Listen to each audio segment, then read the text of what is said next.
Hi dear students, welcome back to the online class of class 9th CBSE. Today we are completing the lesson Working of Institution with its fourth part. Today we are going to deal the President of India, the powers of President, a difference between the presidential system of democracy and the parliamentary system of democracy, and we will understand what is judiciary and what are the important powers of judiciary and how judiciary is independent and unique in India.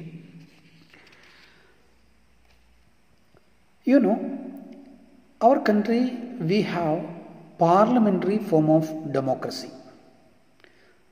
There is presidential form of democracy also.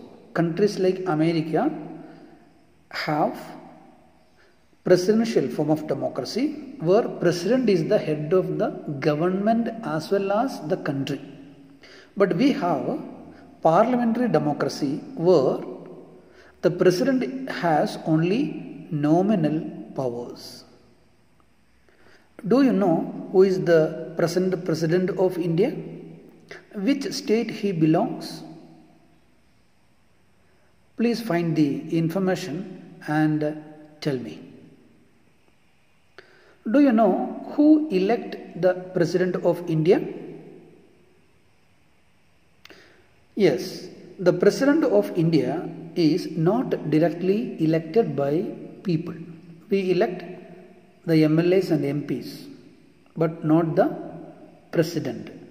The Indian President is elected by an electoral college which consists all the members of the parliament. All the MPs of Lok Sabha and Rajya Sabha and the MLAs, the members of the legislative assemblies of all the states. They all together elect the president of a country. Now let us see what are the important powers of the Indian president. If you read the constitution, you might have think that everything can be done by president in a parliamentary democracy. But there are a lot of restrictions on the powers of the president. Basically, we can say that president in a parliamentary democracy can exercise all the powers with the advice of the Council of Ministers. Let us see which are the important powers of the president. Firstly, all governmental activities take place in the name of the president. All governmental activities take place in the name of the Indian president. Secondly, all laws and major policy decisions of the government are issued in the name of president. All the major laws and policy decisions are issued in the name of president. That means president sign ultimately on every policy decisions and laws. Thirdly, all major appointments of the country are made in the name of the president.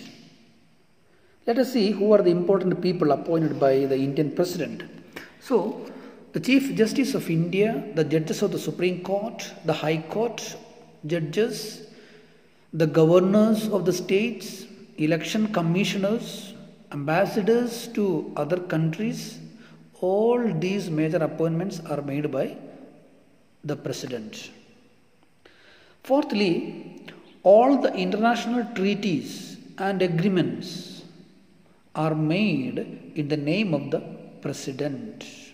The treaty or agreements with India with other foreign countries are made in the name of the president. Fifthly, the Indian president is the supreme commander of the defense forces of India. So we have Air Force, Navy and military. Indian president is the supreme commander of all these three defense forces. As I told you, President utilize all these powers with the advice of the Council of Ministers. But sometimes, if President does not like a decision or an advice of the Council of Ministers, he can send it back to reconsider. But if the same advice is passed again by the Council of Ministers, the President has to accept it. That's a fact. Similarly, a bill passed by the Parliament becomes a law only after the President gives assent to it. You know that there are many bills, whether money bill or other bills are introduced in Lok Sabha, and this bill is passed, or these bills are passed ultimately when the President put a sign on that. Here also conditions are there. The President cannot reject a money bill. A money bill is only introduced in Parliament, in Lok Sabha, that cannot be rejected by President at any cost. Other bills passed by Parliament can be returned back to Parliament by the President, but if the Parliament passes the bill again, the President has to sign. So we can see the powers of the President in a parliamentary democracy is very nominal. Then you might think that what actually the President can do his own or her own. So almost all the important activities of the country happens in the name of the President, but all those things are signed by the President due to the, as per the advice given by the Council of Ministers. But there is only one thing that the President can do himself or herself, that is nothing but the appointment of the Prime Minister. Remember, the President invite the leader of the majority party that secured the most number of seats in a parliamentary election to form a government as a Prime Minister. But there may be a confusion sometimes that no party get the majority seats to form a government. Such a kind of a situation. What kind of a situation? A situation after the parliamentary election, no political party got the majority seats to claim to form a government. Such a situation, the President can use his discretionary power. President can appoint a leader who, in his opinion, can muster the majority support in the Lok Sabha. Understood? When there is no political party got the majority seat, President can use his own judgment, his own discretion to select a person as the Prime Minister or to form a government, but he can ask the newly appointed Prime Minister to prove majority support in the Lok Sabha within a specific time. That means a person who is selected by President does not become the Prime Minister, but that person should prove his majority in the Lok Sabha within few days. So such a kind of a situation, the President has the discretionary power in parliamentary democracy. Dear children, now let us understand the major difference between the presidential system of government as well as the parliamentary system of government. Just understand that the presidents of all over the world are not always like a nominal executive like the President of India. In many countries of the world, the President himself is both the head of the state and the head of the government. Take the example of Donald Trump, the American president. He is the most powerful person in America. He is the President of America. He is the head of the country as well as the government. The difference is that in America they have the presidential system of democracy, but in India we have a parliamentary form of democracy. The US president is directly elected by the people, but Indian president is not directly elected by people. But in India, MPs, the members of the parliament, are directly elected by people. In US, the president personally chooses and appoints all the ministers. But in India, it is not like that. Indian president appoints the council of ministers as per the advice of the prime minister. In America, the law making is done by the legislature, but the president has the veto power. That means a president can oppose any law passed by the Congress in America. But in India, it is not there. Any law passed by the parliament can be sent back by the president for 14 days, but if the parliament passes it again, the president has to sign. But in America, it is not like that. And one more thing, very importantly, the president of America does not need the support of the majority members in the Congress. And neither is he answerable to them. That means American president does not want the majority support of the parliamentary members to continue in his power. He has a fixed tenure of 4 years, and he can complete that 4 years even his party does not have the majority in the American parliament. So we can say that America has all these features, or American president has all these powers, because in America there is presidential democracy, where president is the important person who is directly elected by the people. And this model is followed almost all countries of Latin America and even ex-Soviet Union countries. But countries like India, Britain, etc. have the parliamentary form of democracy, where the parliament and the parliament members, MPs and prime minister have more powers compared to presidential system. So just understand the difference between presidential form of democracy and parliamentary form of democracy. In India we have parliamentary form of democracy, but the countries like America, they have presidential form of democracy. In a presidential form of democracy, president is directly elected by the people. He is the head of the government as well as the state. Dear children, now we are moving to the last part of the chapter, that is the judiciary.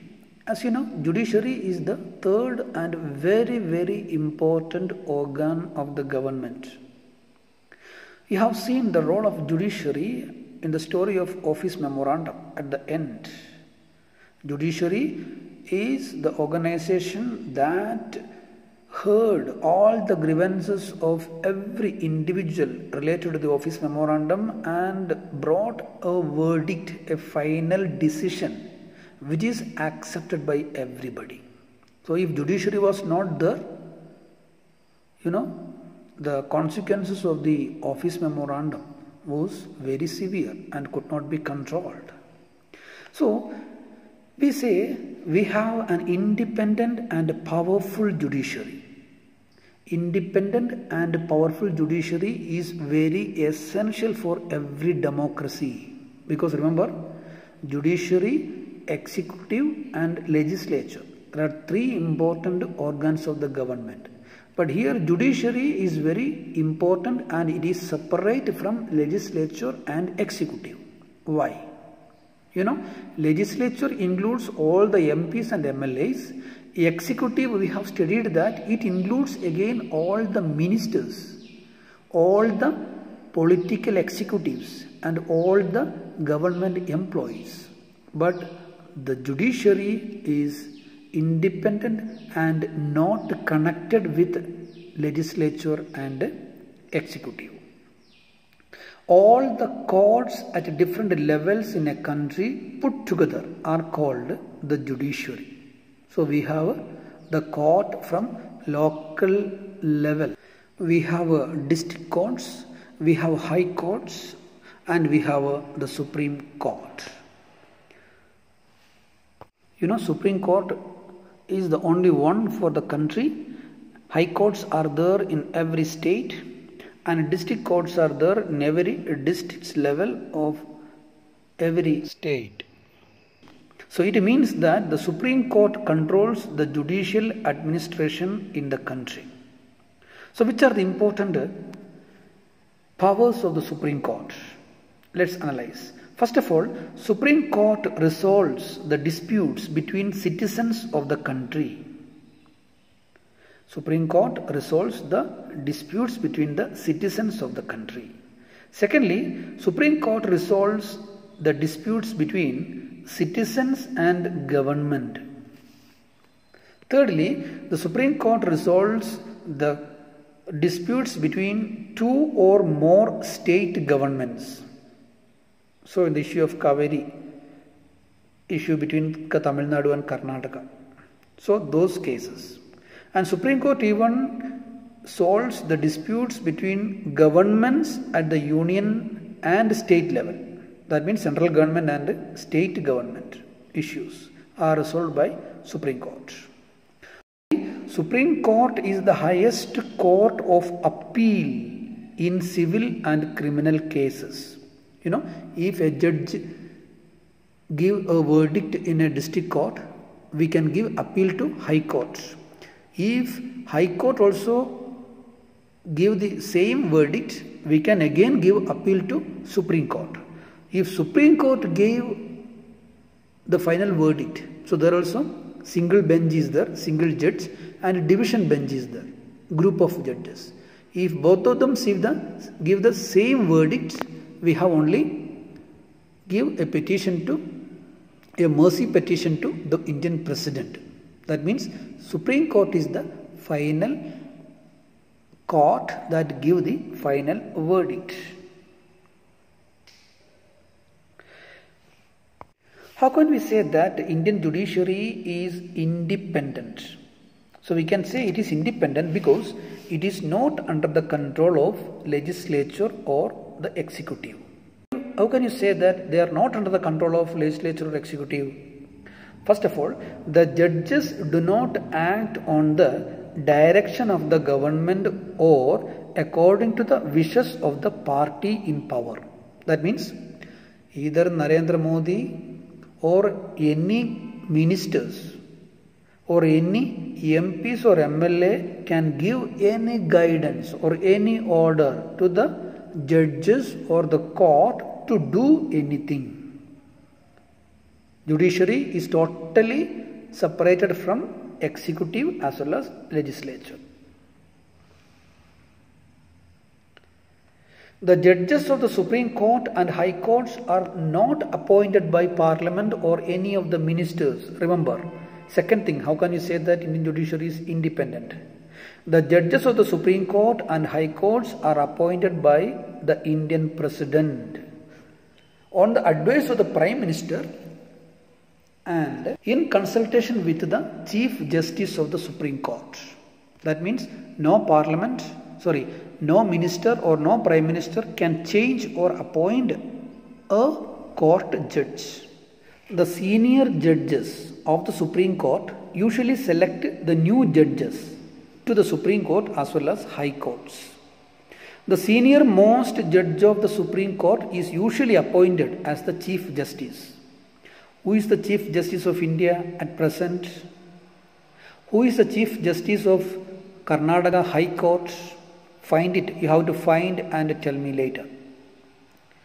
Remember, once a person is appointed as the judge of the Supreme Court or High Court, it is almost impossible to remove him from his position. You know, it is very difficult to remove the president of a country, India, if once he or she is appointed. There is only a motion called impeachment motion. Impeachment motion that can be used to remove the Indian President or the judges of the Supreme Court or the High Court. That means It is not easy about the parliament or the prime minister or any minister to change the judge because they are that much powerful.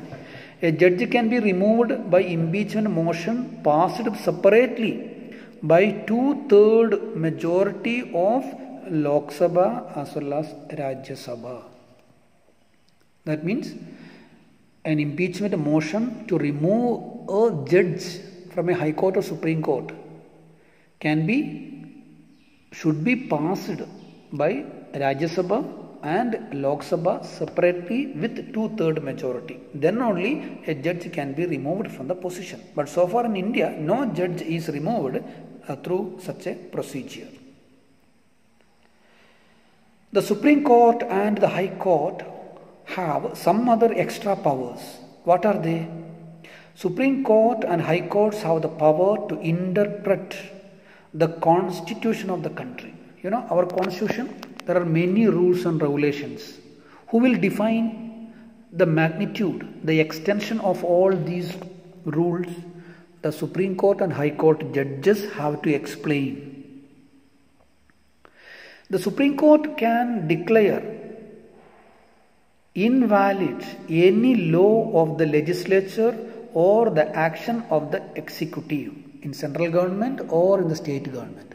That means, you know, MLAs of the states pass the laws in states. MPs of the parliament pass the laws in the central. But Supreme Court has the power to declare any law passed by parliament or state assembly invalid if it is against the constitution. And any action of the executive, if executive, the ministers or the government employees, if they do any action which is against the constitution, the Supreme Court or High Court can directly intervene and tell them no, it is illegal. So this is known as judicial review. What is judicial review? The judiciary review the decisions taken by the legislature as well as executive. Their decisions are reviewed and consented by the judiciary. This action of the judiciary is known as judicial review. The powers and the independence of the Indian judiciary allow it to act as the guardian of the fundamental rights. You know, every one of us, being an Indian citizen, have lots of fundamental rights. Judiciary is the guardian of the fundamental rights. That means if anyone or any institution, any government reject fundamental rights to us, judiciary can directly interfere there and bring us, or it can reinstall or re-establish the fundamental rights. So there is a procedure called public interest litigation. Public interest litigation. It is nothing but anyone can approach the court if public interest is hurt by the actions of the government. If the government hurt the interest of the public by its action or a law, any person can approach the Supreme Court or any court. That is called public interest litigation. So we can say that judiciary does not allow the government to misuse its powers. Judiciary does not allow legislature or executive to misuse its powers. Judiciary is there always as a supervisor above executive as well as legislature.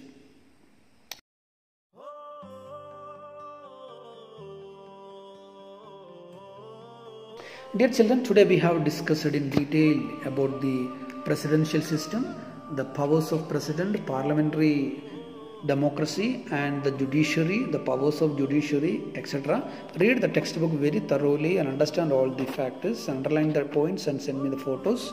And few assignment questions are sent along with this. Try to solve it as early as possible and send to me. Thank you.